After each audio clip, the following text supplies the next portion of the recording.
Hello, welcome back to Ikoria Limited Ranking 1 through 257. We left off on Lava Brink Venture. Let's move on. Kahira, the Orphan Guard. 1 green-white hybrid, legendary creature, cat, beast, 3/2. Companion. Each creature card in your starting deck is a cat, elemental, nightmare, dinosaur, or beast card. Vigilance. Each other creature you control that's a cat, elemental, nightmare, dinosaur, or beast gets +1/+1 and has vigilance. There are two ways to go about this. If this is your companion, you can draft a creature deck with a lot of 1 to 3 mana cards and be kind of aggressive, or you can draft a control deck with mostly instants and sorceries, removal, and then you just get a free 3/2 vigilance. Either way, I would recommend taking it early. Zerda, the Dawn Waker. 1 red-white hybrid, legendary creature, elemental, fox, 3/3. Companion. Each permanent card in your starting deck has an activated ability. Cycling is an activated ability, by the way. Abilities you activate that aren't mana abilities cost 2 less to activate. This effect can't reduce the mana cost to less than 1 mana. 1 tap, target creature can't block this turn.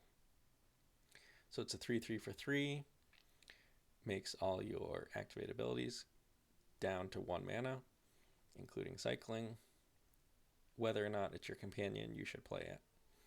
I recommend taking it early. Number 8, Gem Razor. 3 and a green. Creature beast, 4/4. Mutate 1 green. Reach, trample. Whenever this creature mutates, destroy target artifact or enchantment an opponent controls. So most of the time you're going to just play a 4/4 for 4 with reach and trample, very good. But whenever you mutate it, you get haste, and you get to destroy an artifact or enchantment. Great card to have. Number 9, Flame Spill. 2 and a red, instant. Flame Spill deals 4 damage to target creature. Excess damage is dealt to that creature's controller. So if you kill a creature with fewer than 4 toughness, any additional damage is dealt to the controller, kind of like the spell has trample. Very strong card. Next up, Fire Prophecy. 1 and a red, instant. Fire Prophecy deals 3 damage to target creature. You may put a card from your hand on the bottom of your library. If you do, draw a card. Effects like this are great and limited. Tacking on the bonus of being able to rummage or loot is incredible. This is one of the best commons in the set. Next up, Blood Curdle. 3 and a black, instant. Destroy target creature. Put a menace counter on a creature you control. This card is an instant for 4 mana. Remove a creature, no conditions. A lot of times we see this effect at 5 mana, and it's quite good. This is at 4 mana, and it comes with a bonus. Menace is really strong, especially when you're removing a creature. That creature is most likely going to be unblockable this turn and maybe the next turn as well. This is good no matter the style of your deck. Boneyard Lurker. 2 black-green, creature nightmare beast, 4/4. Mutate 2 hybrid green-black. Whenever this creature mutates, return target permanent card from your graveyard to your hand. So this is kind of a Gravedigger. It's a 4/4 for 4, but the thing that makes it incredible is that its mutate cost is hybrid. So you can think of it as a mono black or a mono green card, and then you can take it early and you're going to be able to play it most of the time as long as you're not playing a Jeskai colored deck. So it's not as restrictive as it might seem from the gold border. Next up, very similar card, Necropanther. 1 white-black, creature, cat, nightmare, 3/3. Mutate 2 white-black hybrid. Whenever this creature mutates, return target creature card with converted mana cost 3 or less from your graveyard to the battlefield. This card is extremely similar to the card we just went over. Very efficient card, can be a 2-for-1 as well. Flourishing Fox. White, creature fox, 1/1. Whenever you cycle another card, put a +1/+1 counter on Flourishing Fox, cycling 1. if you have this the first few turns of the game, you can play it out and it's going to grow to be an incredibly big creature. If you top deck it in the mid game, or if you keep a land light hand, you can cycle it. All of the cycling matters cards that also cycle are incredible because they will never be bad. Reptilian Reflection, 2 and a red enchantment. Whenever you cycle a card, you may have Reptilian Reflection become a 5/4 dinosaur creature with trample and haste. This card is incredible on offense and defense. If you leave up 1 mana and you have this card, your opponent will be scared to attack. This card gets haste, which is pretty rare on a type of enchantment card like this. You can play it, cycle a card, and attack on turn 4. Very, very good card to start out with and keep in mind when you're drafting. Number 16, Ram Through. 1 and a green instant. Target creature you control deals damage equal to its power to target creature you don't control. If the creature you control has trample, excess damage is dealt to that creature's controller instead. Red-green has a trample theme. A lot of the creatures will have trample just out of coincidence when you draft this card.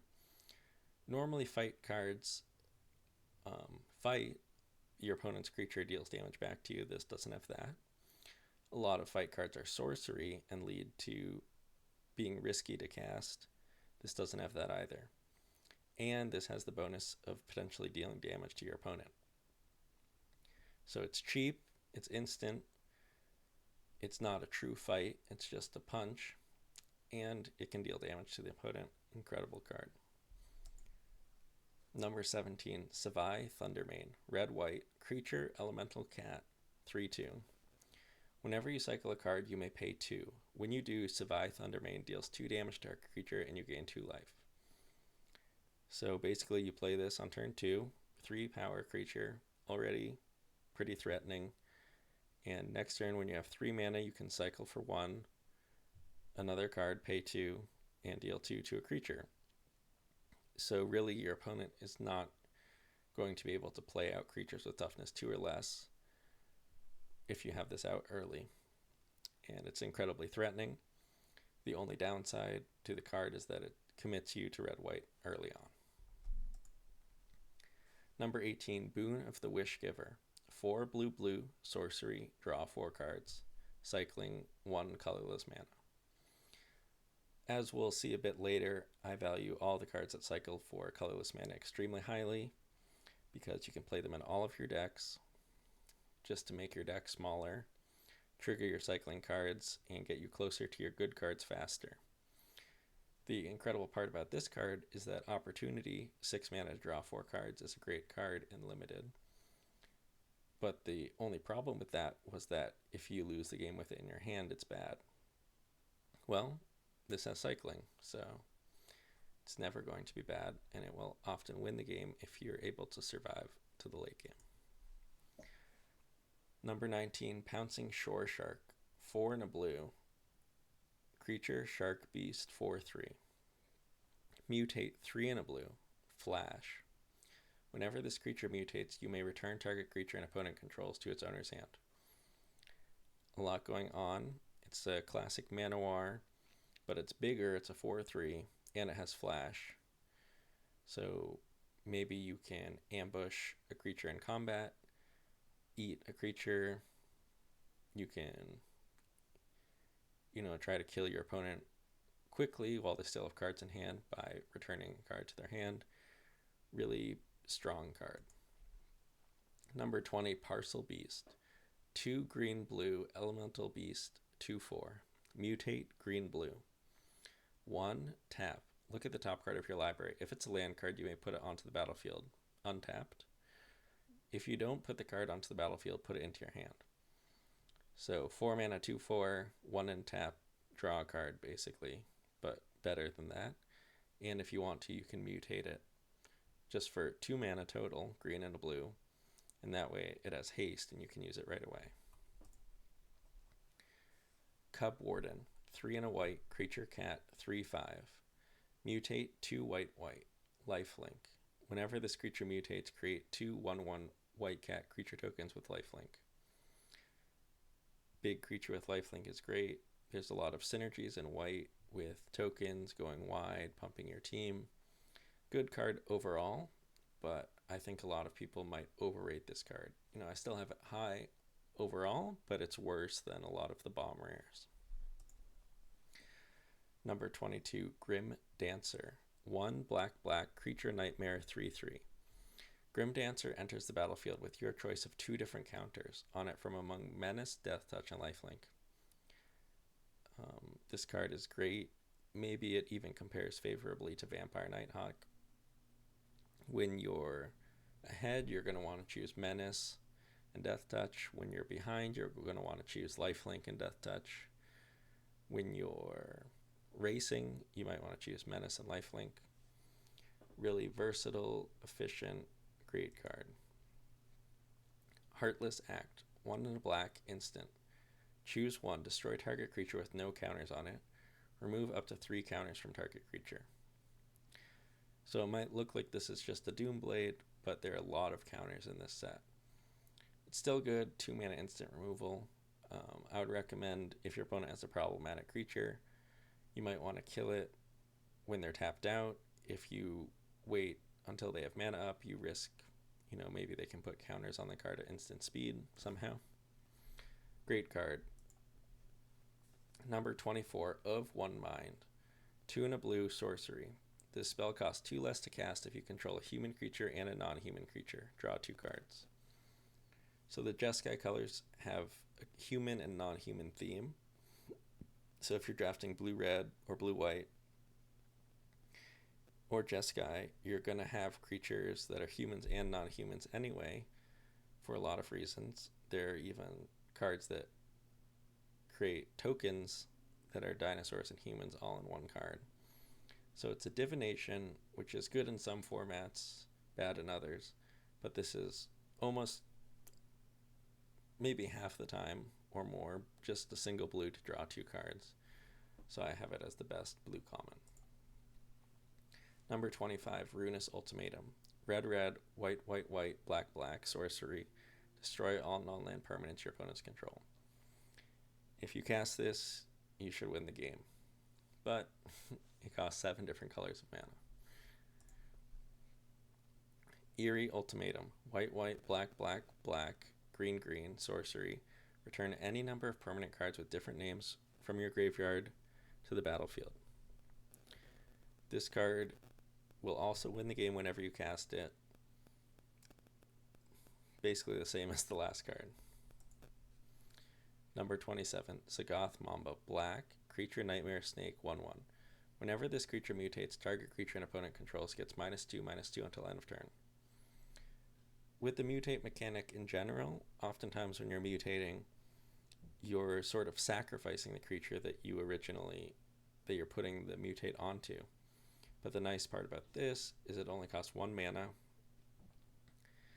and whenever you mutate, you can often kill another one of those creatures, so you're not really losing card advantage. In fact, you're gaining card advantage, and you're not wasting a lot of mana, you're only using 1 extra mana. Number 28, Clash of Titans. 3 red, instant. Target creature fights another target creature.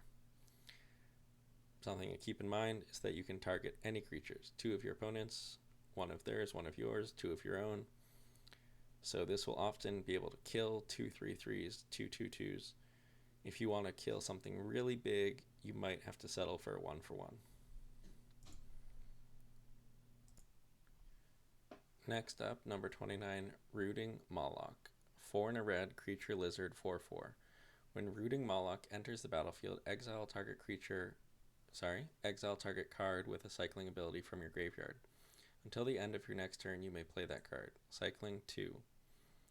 So it's a 5 mana 4/4 that basically draws a card. And if you don't have enough mana or it's not right, you can cycle it for 2. And notably, it works very well in multiples. You can cycle 1 early, play this on turn 5, play another one turn 6. Number 30, Essence Scatter. 1 in a blue, instant, counter target creature spell. This is great because this set has a mutate mechanic, has companions. A lot of your opponents are going to be playing expensive creatures, so this can really gain you a big mana advantage. Pacifism, 1 and a white, enchantment aura, enchant creature. Enchanted creature can't attack or block. I would say the main downside to this in this set is that there are a lot of activated and triggered abilities on creatures. This card is still one of the best white removal spells, but it's not going to protect you from everything. Against some of the biggest creatures, you might need a slightly different card. Next up, Bonder's Enclave. Land, tap, add a colorless, 3 and a tap, draw a card. Activate this ability only if you control a creature with power 4 or greater. Really low opportunity cost because it's just a land. It works best in green mostly, and then all the other colors have 4 power creatures as well. And I'm almost always going to play this card, but as you can see, I'm going to take a lot of the best cards in the set over it, even though that they commit me to a color. Next up, Slither Wisp.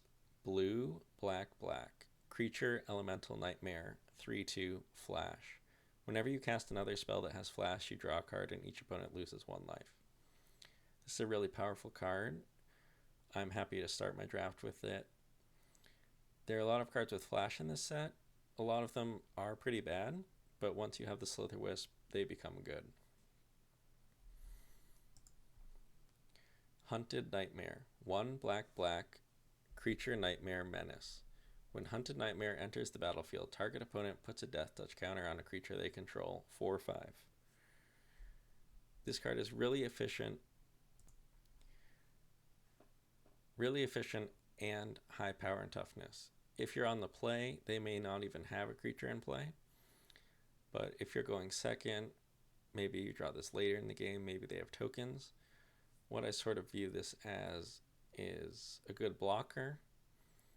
And if you have a removal spell, particularly instant speed removal spell, really good attacker and can lead to some blowouts. Number 35, Dead Weight. Black, enchantment aura, enchant creature. Enchanted creature gets -2/-2. Really strong card. I love this card in previous sets. This set, Lair of Behemoths, has a theme of big creatures, so it's a little bit worse than it used to be, but I still like the card.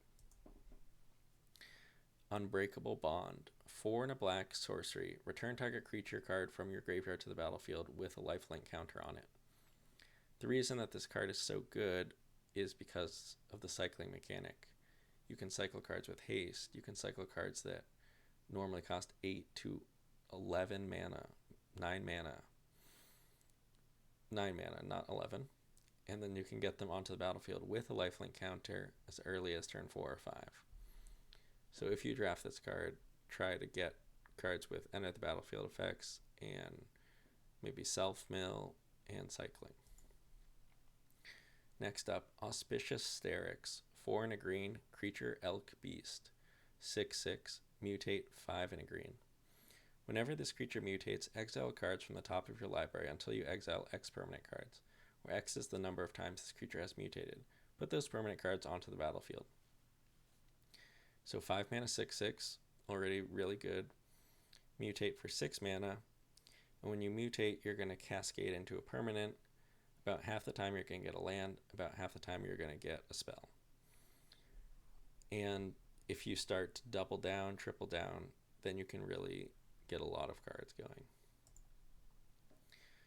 Blitz of the Thunder Raptor. 1 and a red, instant. Blitz of the Thunder Raptor deals damage to target creature or planeswalker equal to the number of instant and sorcery cards in your graveyard. If that creature or planeswalker would die this turn, exile it instead. The power of this card comes with cycling mostly, and then blue-red has a theme of discarding and drawing cards. But you can really play this in any red deck. You're just going to have to prioritize cycling, maybe Cathartic Reunion. I don't love to take this over the non-conditional removal spells that I mentioned earlier, but it is still quite strong, and it exiles, which can be relevant with a lot of reanimation in the set. General's Enforcer, white, black, creature, human soldier. Legendary humans you control have indestructible. 2 white, black, exile target card from a graveyard. If it was a creature card, create a 1/1 white human soldier creature token, 2/3. Really efficient, 2/3 for 2.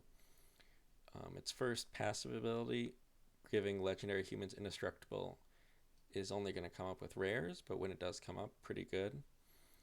And it can exile cards from either graveyard to create 1/1s. Really going to be strong early and at the late game.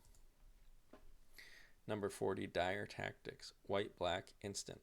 Exile target creature. If you don't control a human, you lose life equal to that creature's toughness. If you're in white, black, this card is incredible. If you're in another color, you might want to play Mardu or Abzan. Splash this card. You're almost always going to have humans anyway, so the drawback is not that big of a problem. Prickly Marmoset. 2 red, creature monkey, 2/3, first strike. Whenever you cycle a card, Prickly Marmoset gets +2/+0 until end of turn. The main power of this card is fear and uncertainty that it's going to give your opponent. You can attack. What is your opponent going to do? Just hope that you don't have any cycling cards? There are so many cycling cards in the set. You can leave it back, leave up 1 or 2 mana. What is your opponent going to do? Attack into it? So really that's where the strength in this card comes from. Number 42, Mythos of Brokos. 2 green, sorcery. If blue-black was spent to cast the spell, search your library for a card, put that card into your graveyard, then shuffle your library. Return up to 2 permanent cards from your graveyard to your hand. So this is a 4 mana regrowth, and if you're playing Sultai, it's a demonic tutor as well. I have this as one of the lower rares that's still good, but it doesn't affect the board, so that's why I have it so low. I like cards that affect the board. This is pure card draw. Number 43, Kenon Bonder Prodigy. Green, blue, legendary creature, human druid, 2/2. Whenever you tap a non-land permanent for mana, add 1 mana of any type that permanent produced. 5, green, blue, look at the top 5 cards of your library. You may put a non-human creature card from among them onto the battlefield. Put the rest on the bottom in a random order.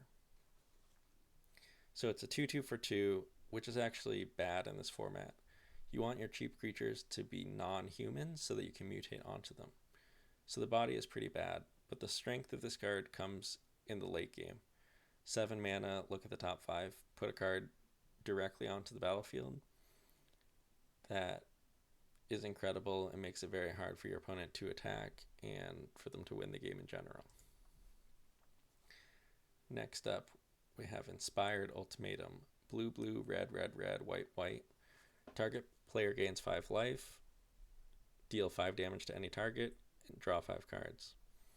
Very easy to win the game when you cast this, and the nice part about Jeskai is that you might play some looters, some rummaging effects, so if you don't have perfect mana, you might be able to discard this card. Genesis Ultimatum. Green, green, blue, blue, blue, red, red. Look at the top 5 cards of your library. Put any number of permanent cards from among them onto the battlefield and the rest into your hand. Exile Genesis Ultimatum. Very, very strong card. What I like most about this card is that it's in green, which involves mana ramp. Number 46, Splendor Mare. 2 and a white, creature, elk, unicorn. 3/3, lifelink. Cycling, 1, white. When you cycle Splendor Mare, put a lifelink counter on target creature you control. Really strong just to have a 3/3 lifelink for 3. That's going to win races early, make your opponent answer it, and you can cycle it to basically put the lifelink counter maybe on a bigger creature. Number 47, Back for More. 4 black, green, instant. Return target creature card from your graveyard to the battlefield. When you do, it fights up to 1 target creature you don't control. So this card is going to provide you card advantage, hopefully. it returns a creature to the battlefield, fights, and it's instant. So in the ideal scenarios, you're going to get a 3-for-1 with this card. You're going to get a creature back, fight something, and maybe block with it. You're going to need a really big creature for that, but like I said, there's self-mill and there's cycling, so you can get really expensive creatures into your graveyard early in this set. Number 48, Sprite Dragon. Blue-red, creature fairy dragon, 1/1. Flying haste. Whenever you cast a non-creature spell, put a +1/+1 counter on Sprite Dragon. Creatures like this in the past had prowess, which means that they get +1/+1 until end of turn, but this card gets counters, which is a huge deal, and this is one of the best ways to start a game. Primal Empathy. 1 green-blue enchantment. At the beginning of your upkeep, draw a card if you control a creature with the greatest power among creatures on the battlefield. Otherwise, put a +1/+1 counter on a creature you control. The main difference between this card and cards we've seen like it in the past is that no matter what, as long as you have a creature in play, you're going to get a benefit every turn. With cards similar to this in the past, if you didn't control the greatest power on the battlefield, you didn't get anything. So green-blue, like any color, you're going to want to have creatures, and you're going to get a benefit every turn. It's either going to be a card, or maybe something that's worth a quarter or half of a card.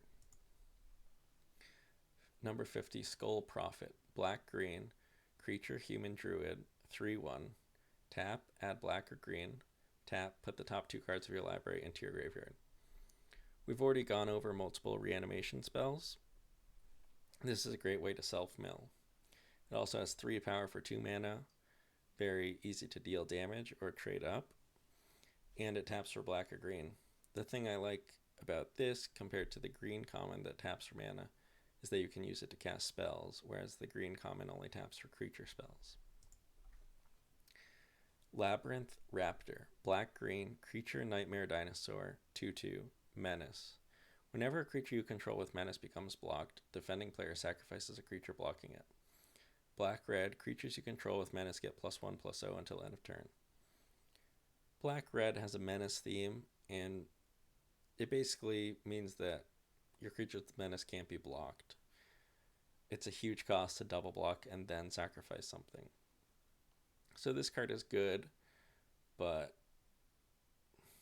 it's tough for me to see being happy first picking this card, because you're forced into 2 colors and you're forced into an aggressive style.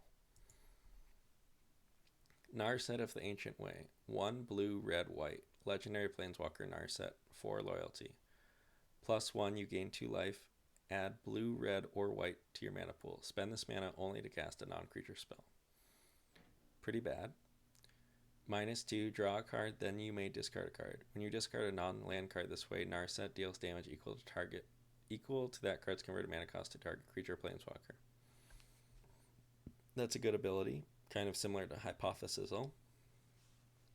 -6, you get an emblem with, whenever you cast a non-creature spell, this emblem deals 2 damage to any target. Honestly, this is one of the worst planeswalkers printed recently.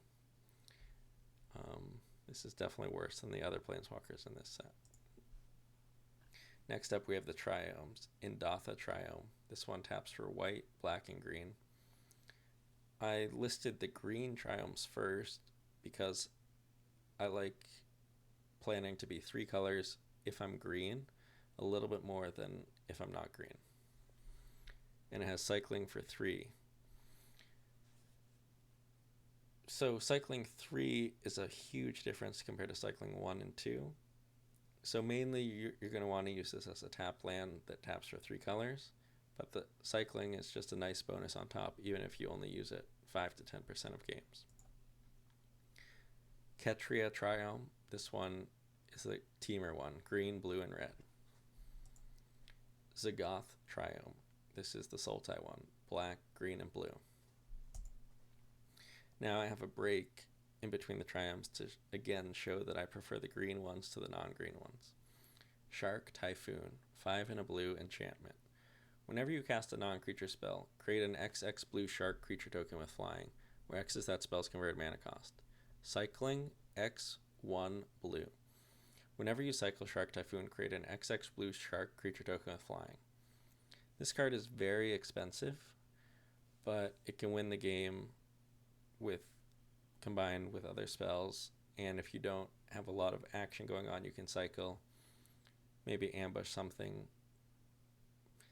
because you can cycle at instant speed.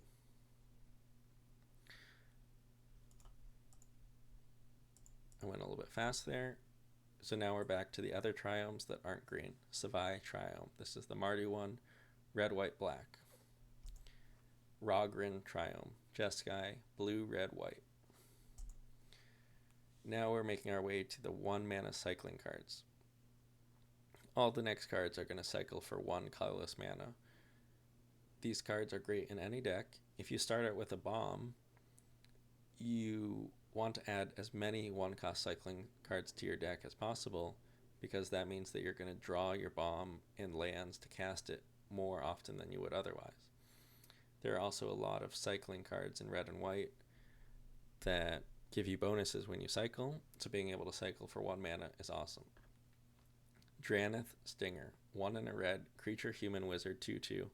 Whenever you cycle another card, deal 1 damage to each opponent. Cycling 1. Drannith Healer, 1 and a white, creature, human, cleric, 2/2. Whenever you cycle another card, you gain 1 life. Cycling 1. So obviously, dealing damage is traditionally better than gaining life. So the red one is a lot better than the white one. Startling Development, 1 and a blue, instant. Until end of turn, target creature becomes a blue serpent with base power toughness 4/4, cycling 1. This is a really good combat trick. Something to keep in mind is it works really well with any creature that's a 0/0 with +1/+1 counters on it. Think about a card like Fertilid, which is a 3 mana 2/2, but it's actually a 3 mana 0/0 with 2 counters on it. So if you cast this on the Fertilid, you get a 6/6, which is going to win almost any combat. But the most important part about this card is that it has cycling for 1 colorless mana. Frostveil Ambush, 3 blue, instant. Tap up to 2 target creatures. Those creatures don't untap during their next controller's untap step. Cycling 1. Obviously, you draft this card because of cycling, but this is the perfect card to have cycling. Maybe 85% of the time you cycle it, but whenever you cast it, its effect on the game is very important and will be the type of card that you need in that situation. Go for Blood, 1 and a red, sorcery. Target creature you control fights target creature you don't control. Cycling 1. In prior sets, this is sort of the removal that we were stuck with. But in this set, the green fight spells are much better, and the red removal spells are much better. But this is a great card because it has cycling.